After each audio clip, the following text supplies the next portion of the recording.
A month after the races in Grobnik, Croatia, the 2021 ESET V4 Cup season continued on the penultimate weekend of August as the series returned to the Slovakia ring.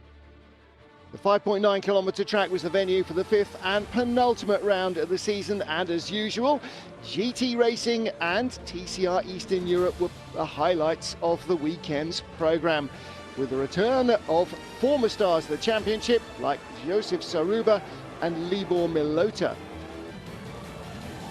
In TCR Eastern Europe, the fans would see debutant Jonas Karklees and returnee René Martinek joining the regular competitors. The weather was perfect, the fans were crowding into the Slovakia ring, everything was ready for action. Marcin Jelinski secured pole position for the first of the GT sprint races in the Olymp Racing Mercedes. Josef Zaruba in his Lamborghini Super Trofeo, second on the grid ahead of Libor Milota in a GT2 Motorsport Mercedes AMG. Zaruba also on pole in GTC. Jelinski didn't get off to a great start, dropping to third place in the first corner as Zaruba in the Mechanic Motorsport Lamborghini grabbed the lead. Denis Vashek in the GT2 Motorsport Lamborghini was in second, number 100. But Jelinski didn't spend long in third place, moving quickly through to the lead before the end of the opening lap. Peter Vera in his Mercedes fought a running battle with Stanislav Jelinski in the Olymp Racing Mercedes for much of the race.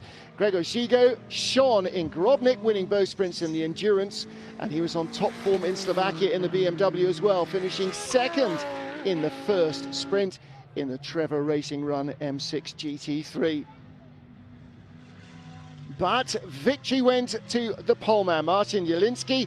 Josef Zaruba won GTC with Matej Pavlicek, the RTL Project's KTM crossbow, the man who claimed victory in GT4. Jelinski was again on pole position for the second of the sprint races, and the picture in the opening few meters was a similar one. He lost the lead and Zaruba again took advantage.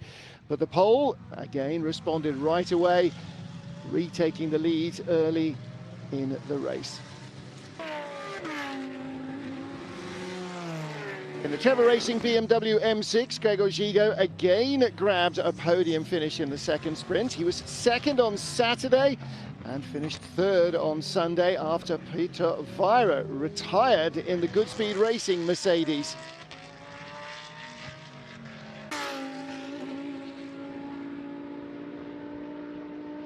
Series returnee Libor Milota in the GT2 Motorsport Mercedes finished ahead of BMW driver Žigo rather, to take the second spot on the podium in GT3.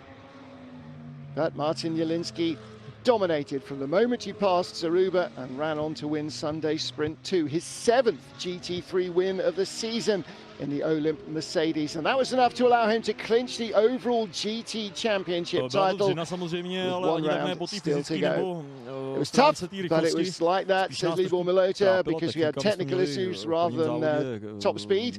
He had an incident in the first sprint, and that damaged the car. We've really struggled with it for the rest of the weekend. Very happy with the times that we had in practice. That always starts things off in a good way, but somehow we've always just missed something in the races. We finished second in the second sprint though, so I'm reasonably happy.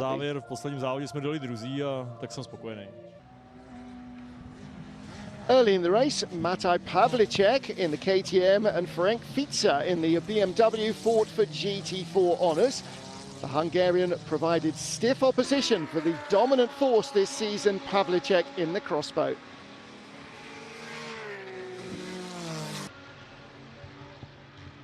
But in the end, Pavlicek's experience with the car came out on top, and the KTM claimed victory.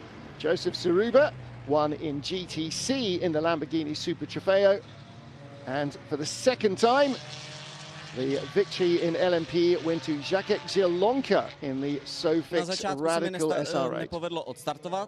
Matej Pavlicek said, I didn't have a great start. I couldn't see the lights because the cars in front. I got passed by all the GT4 cars except for the Mercedes. And after that, all the Porsches overtook me too. So the race was one long battle. In the end, managed to get past the Porsches and managed to finish on top of the pile.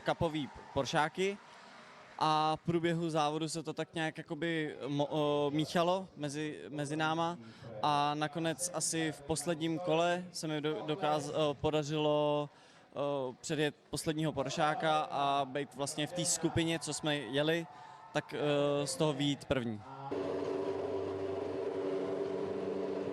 In TCR Eastern Europe Race 1, Mikel Marquez was on pole position in his Cupra, closing the gap between him and championship leader Thomas Pekar to just 5 points. And championship leader Pekar didn't even make it to the start of race 1 after mechanical issues following qualifying. There was light at the end of the tunnel, perhaps though, as Marquez also had problems making a shocking getaway, dropping to the back of the field from pole position as series debutant Jonas Karklis in the Hyundai from Lithuania took the lead. Karklis was able to build a gap between himself and his rivals. There was trouble for the Czech Radim Adamek as he lost control of his Audi in the long penultimate corner.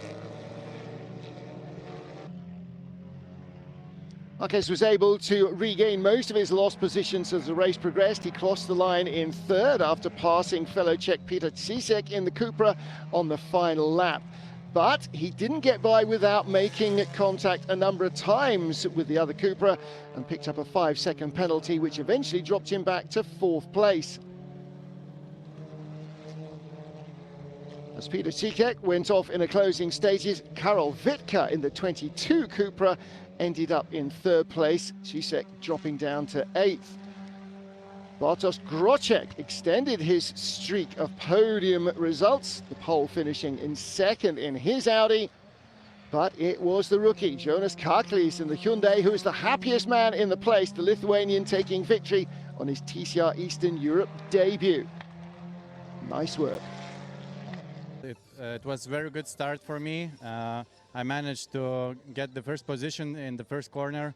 So I had just to keep my pace and, you know, go to the first position. It was as easy as that. Oh, that's how he makes it sound. The top 9 from race 1 started in reverse order on the race 2 grid, meaning Germany's Sebastian Steibel was on pole in the 23 Cupra, and Peter Císek started alongside him in his Cupra in 2nd place. Car run by local driver Peter Fulin. Thomas Pekar a long way back with work to do, and he'd already lost the championship lead. Císek had problems at the start and he wasn't alone. Sahem Shetik in his Audi also dropped back. The pole sitter Sebastian Steibel held the lead. Jonas Karklis moved up to 2nd place in the Nord Pass Hyundai. And Mikel Marquez, who led the championship by 7 points after Saturday's 3rd race, would end up on the podium, taking the final spot. Thomas Pekar made a good start to limit the damage to his championship chances, running in 5th early on. On lap 3, the race was red flagged because of a huge crash for Zarko Knego. Fortunately, the Croatian was able to exit the car under his own steam. And as they got ready to restart, Marquez again was looking for the main chance. At the restart, Sebastian Steibel kept the lead, but the German was handed a 10-second penalty for a jump start. So behind the on-the-road leader, Mikel Marquez lay 2nd, Jonas Karklis 3rd. It wasn't long before Thomas Pekar slipped past Karklis for 3rd, but his weekend didn't improve as he went off late in the race and only finished in 7th. All of which left Jonas Karklis in 3rd, but after Steibel was dropped from 1st to 5th by his penalty, Karklis moved up to 2nd. And that meant that the new points leader, Mikel Marquez, in his Cupra claimed victory to extend his championship lead to 25 points with 1 race weekend remaining. a big change around at the top of the championship. I think we did as well as possible, really. Sebastian had great speed, but they told me he'd got a 10-second penalty for a jump start. I wasn't going to believe it until it was official, but all went well on the track. Had two great battles with Jaros Kaklis. Finally, I managed to make a good start. Nothing special, but at least it was enough to move forward and not backwards. Stačilo to na to se posunout dopředu do té první skupinky. In Sunday's hour-long endurance race, the Trevor Racing BMW of Gregor Shigo and Denis Vacek started from pole position, with Marcin Jelinski lining up in second in the Olymp Racing Mercedes. From the start, it looked as though it might be a two-horse race for GT3 honours between them. The Trevor BMW leading from the closely pursuing Mercedes, starting driver Denis Vacek under real pressure from Marcin Jelinski.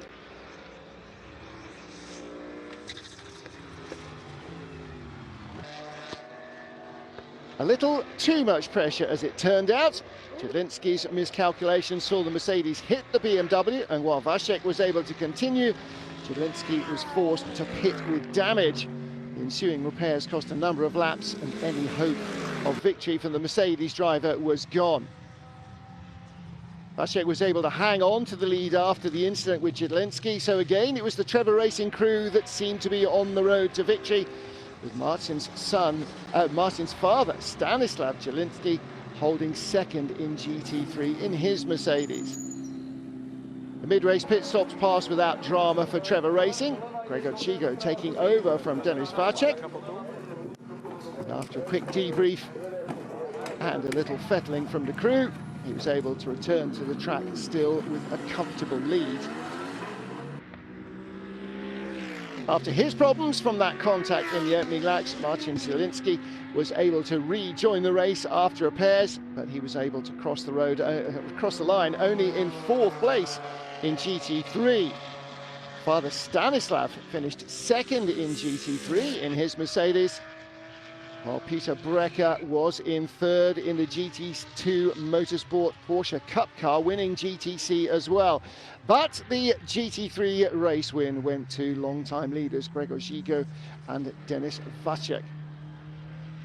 No, náročný bol, teplo bolo strašné v aute a gumy nám nefungovali. It was difficult, very hot in the car, tyres didn't work at all. Dennis had an incident with a Mercedes. He drove half the race after that impact, and we prayed that the car would last until the finish. The team did some repairs in the pit stop, but there was still something wrong with the geometry. So I drove like that and somehow managed to get it to the finish. Well, that's it from the Slovakia ring. One round remains. That's at Brno in the Czech Republic in early September. And you can catch all the highlights on Eurosport the following week. Until then, thanks for watching.